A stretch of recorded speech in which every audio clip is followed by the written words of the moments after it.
그 체세포 복제, 즉 동물을 복제하는 거, 개를 주로 많이 복제하셨죠. 황우석 박사. 한때는 영웅이었다가 한때는 또 추락하고, 대한민국 영웅 만들었다가 사람 병신 만드는 짓을 자주 합니다. 이 황우석 박사는 이 동물을 다시 똑같이 복제하는 체세포 복제 기술과, 그 다음에 더 나아가서 이 인간의 여러 가지 의료 치료에 가장 효율적일 수 있는 미래의 어떤 수단인 줄기세포 복제, 배양, 이런 부분에 세계적인 권위자죠. 저는 뭐 얼마 전에 황우석 박사를 한번 만난 적도 있습니다. 그 황우석 박사가 매머더, 우리 어릴 때 맘모스라고 불렀죠. 요즘은 매머더라고 부릅니다. 매머더는 빙하기가 오기 전에 전 세계에 살았던 거대한 털이 달린 코끼리의 원조격이 되는 동물 아닙니까? 근데 이 빙하기가 오면서 매머더가 적응을 하지 못하고요, 그냥 얼어 죽었습니다. 더위에 또 눈이 쌓이고 얼음이 쌓여가 빙하 밑에 러시아 가면 매머더가 굉장히 많습니다. 그래서 러시아는 매머더 고기도 팔고요, 빙하에서 검냉이 되다 보니까 우리가 생선 잡아가지고 장어 같은 거 배에서 선동이라 해가지고 검냉시키는 거 있지 않습니까? 검냉이 되다 보니까 그대로 요리로 먹기도 하고요. 그리고 이 매머더의 뭐 각종 이 뿔이라든지 이런 이 사체를 팔기도 합니다. 그런데 내셔널 지오그래픽에서 몇 년 전에 황우석 박사하고 계약을 맺고 15년간 이 매머더를 복제하는 과정을 촬영을 하고 있습니다. 황우석 박사는 러시아 정부와 연구소의 초청으로 러시아에 가서 매머더를 복제하는 프로젝트를 지금 주도하고 있습니다. 그 매머더를 복제해서 뭐 할 거냐? 여러분들 쥐라기 공원이나 쥐라기 월드 아시죠? 거기에 보면 처음에 어떻게 시작됩니까? 호박이라고 부르는 이 보석 그게 결국 옛날에 나무에 뭐 이 액체가 돼 있던 그런 나무 용액 이런 것들이 굳어져서 된 거 아니겠습니까? 어쨌든 그 호박 안에 들어있는 모기에서 그 모기가 공룡의 피를 빨아서 어쨌든 모기의 몸속에 호박에 들어있는데, 원래 호박이 보면요, 이 발틱 덴마크라든지 그 옆에 에스토니아 같은 나라들이 호박의 원산지입니다. 그 원래 호박에 보면 이 파리라든지 모기라든지 이 벌레가 들어있는 게 더 비싸게 쳐요. 그래서 벌레 들어있는 게 조금 비쌉니다. 그 호박에 들어있는 벌레에서 공룡 피에 빠른 흔적을 찾아서 거기에서 공룡의 DNA를 가지고 복제를 하는 그런 게 쥐라기 공원이고 쥐라기 월드죠. 그 이번에 쥐라기 월드라고 또 열었다가 또 실패했다, 뭐 그런 영화 아닙니까?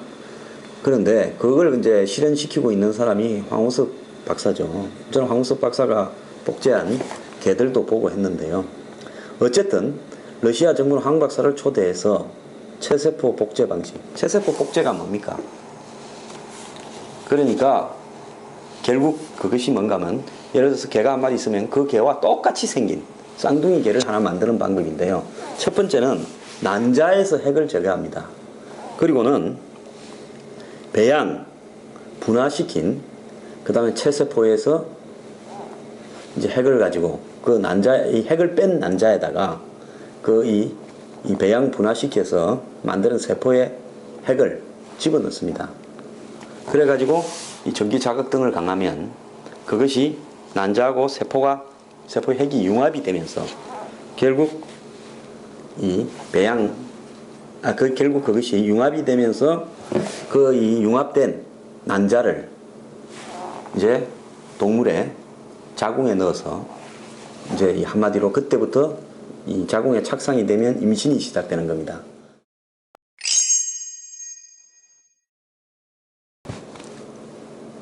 자, 매머더를 복제하는 과정은 이렇습니다. 러시아 빙하 밑에 있는 매머더 사체에서 이 세포가 이 배양 활성화될 수 있는 부분들을 떼냅니다. 오랫동안 얼었기 때문에요, 그 세포가 실질적으로 체세포 복제를 하기에는 굉장히 어렵습니다. 그렇기 때문에 그 세포를 배양 분할을 시켜서 활성화시켜서 거기에서 핵을 빼내 가지고, 결국 유전자를 가지고 있는 핵이겠죠, 맘모스에 대해서. 그 핵을 인도 코끼리를 난자를 추출해서 그 난자에서 핵을 뺀 자리에 매머더에 핵을 집어넣는 겁니다. 그리고 두 개를 융합시켜 가지고 결국 수정란처럼 되면 그것을 이 인도 코끼리의 자궁에 집어넣어서 한 2년 걸린답니다. 코끼리는. 그래서 그 인도 코끼리가 이제 새끼를 낳으면 그것이 인도 코끼리가 낳는 게 아니라 매머드가 나온다는 겁니다. 그래서 왜 그럼 인도 코끼리냐? 현재 매머드하고 유전자 서열에서 가장 근접한 그 동물은 인도 코끼리라는 거예요. 이론상으로는 이렇습니다. 모든 것이 이론상에 그렇다고 해서 실질적으로 되기에는 수많은 시행착오와 시간이 걸리겠죠. 또 거부 반응이 있을 수도 있고 예상 못한 일이 발생할 수도 있습니다. 근데 어쨌든 이론상으로 보면 여태까지 뭐 영국에서 양을 둘리라고 돌립니까? 복제했고 제일 먼저. 황우석 박사가 동물 중에서는 지방이 많아서 가장 복제하기 어렵고 또 이 각장 예민한 부분들의 특성이 살아있는 개가 굉장히 복제하기 어렵다 했는데 개를 복제했고요. 개 중에서도 가장 특성이 뚜렷한 아프간 하운드를 복제하지 않았습니까? 아프간 하운드는 멋지게 생겼는데 그렇게 만들기가 쉽지 않게 보이는 개죠. 이 교배를 시켜서는요. 그래서 이제 그렇게 됐기 때문에 똑같은 방식으로 매머드와 인도 코끼리가 거의 4촌쯤 된다면, 아니 4촌은 넘겠네요. 한 4돈 8촌쯤 된다면 결국은 매머드의 사체에서 이 추출한 배양 분화된 세포가 결국 인도 코끼리의 난자와 결합해서 체세포 복제 방식으로 결국 인도 코끼리의 몸에서 매머드를 낳게 만든다. 그럼 그걸 뭐 하느냐? 이제 매머드 공원을 만드는 겁니다. 매머드 월드 되겠죠. 매머드 파크나. 그렇게 해가지고 뭐 누가 또 그런 이야기도 했어요. 한국에 지금 DMZ에 매머드를 풀어가지고 세계적인 관광지로 하자. 어쨌든 황우석 박사의 이런 생각은요. 멸종 동물 때문에 아쉬워하는 나라에는 굉장히 화제가 되어 있습니다. 왜 화제가 되어 있느냐? 제가 얼마 전에 더 헌트라는 영화를 봤는데 그것은 호주 밑에 그 큰 섬이 있죠. 타즈메니아. 이 섬은 굉장히 고립이 돼 가지고요. 호주가 개발되면서 이 거의 멸종되는 동물들이 일로 넘어와 가지고 여기에는 마지막까지 있습니다.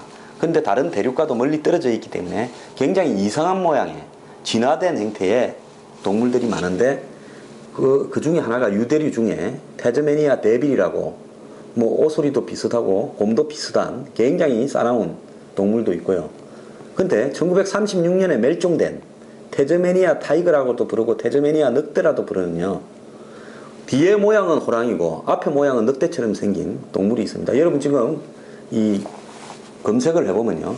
마지막으로 잡힌 태즈메니아 늑대가 동물원에서 죽기 전에 찍은 이 활동 사진이 있습니다. 그 영화도 제가 본 더 헌트라는 앞에도 그 동물의 사진이 나옵니다. 활동 사진이요.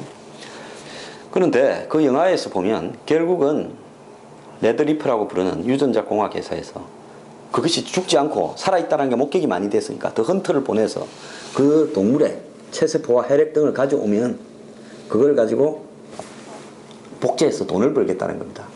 그러면서 이 회사가 탐욕스럽게 여러 사람들을 거기 보내다가 같은 사람들이 이런저런 사유로 싸우고 죽고 하는 인간의 탐욕이 적절하게 보여져서 마지막에 용병 출신이었던 헌트가 온갖 환멸스러운 일을 겪고 난 다음에 타즈메니아 늑대를 만나는데 죽여버립니다.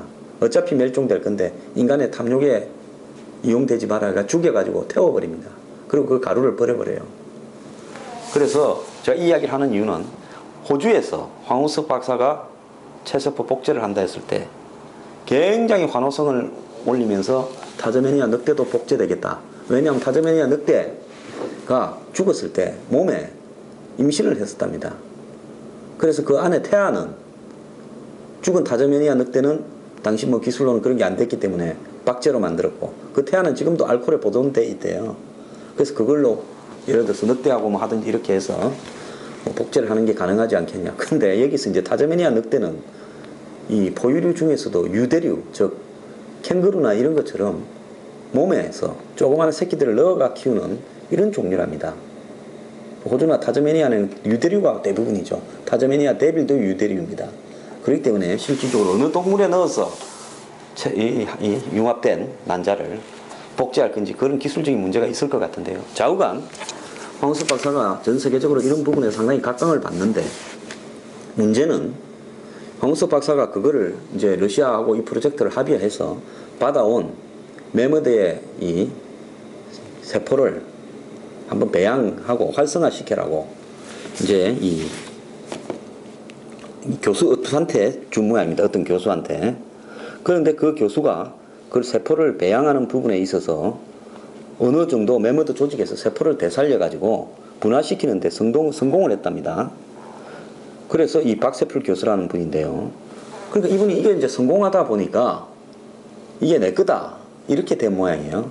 그러니까 러시아나 황우석 박사가 소속된 수암공학연구원에서는, 생명공학연구원에서는 왜 당신이 그걸 주장하냐. 그러니까 이분이 이제 거기 우리가 연구한 뭐 비용을 대라, 돈을 내놔라, 뭐 이런 식으로 이야기가 좀 됐던 것 같아요. 그렇게 해서 이 서로 간에 분쟁이 있다가 러시아 측하고 수암생명공학 측이, 연구원 측이 연구 성과를 내주지 않는다 해서 이 횡령 및 공갈 미수로 검찰에 고발을 했다는 겁니다. 그래서 뭐 이미 조사가 진행이 되고 있는데요. 뭐 참고로 황우석 박사가 직접 보수한 것은 아니고 또 서로 간의 공갈 내용에 있어서는 아직도 의견차는 있는 것 같습니다. 조사를 좀 해봐야 되겠습니다만은 참 한국 분들은 이런 게 문제예요.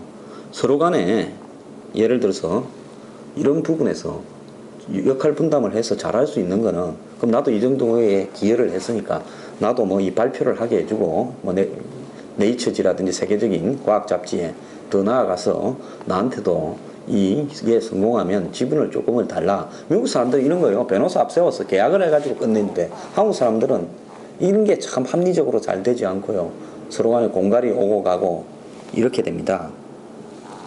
어쨌든 진짜 수만 년, 수십만 년 동안 묻혀있던 매머드 조직에서 세포를 되살려낸 게 사실이라면 이것도 세계적인 업적 중에 하나인데 이 업적이 합리적으로 큰 일을 위해서 쓰여지지 않고 고소로 이렇게 진행이 되는 것은 굉장히 바람직하지 못하다고 봅니다. 그래서 이 부분이 조속히 결말이 나고요. 그 다음에 결국 황우석 박사를 비롯한 이런 체세포 복제, 또 나아가 생명공학이 발전이 인류에 기여하는 방식으로 좀 더 이 업적이 진전이 되는 상황이 빨리 왔으면 좋겠습니다. 황우석 박사를 비난하는 사람들은 맨날 뭐 한다 발표하고 진전은 없다 이렇게 이야기하는데요. 근데 리얼메타에서 조사를 해보니까 배아줄기 세포 연구에 대해서는 66.9%가 찬성하고 15.9%만 반대했다는 겁니다. 그런데 지금 황우석 박사의 연구를 제한하는 부분에서 얼마 전에 대법원에서 허용해야 된다고 뭐 판결도 나왔죠. 저는 정부가 창조 경제, 그리고 뭐 벤처 육성을 한다는데 앞으로 가장 유망한 벤처 분야가 생명공학 분야입니다.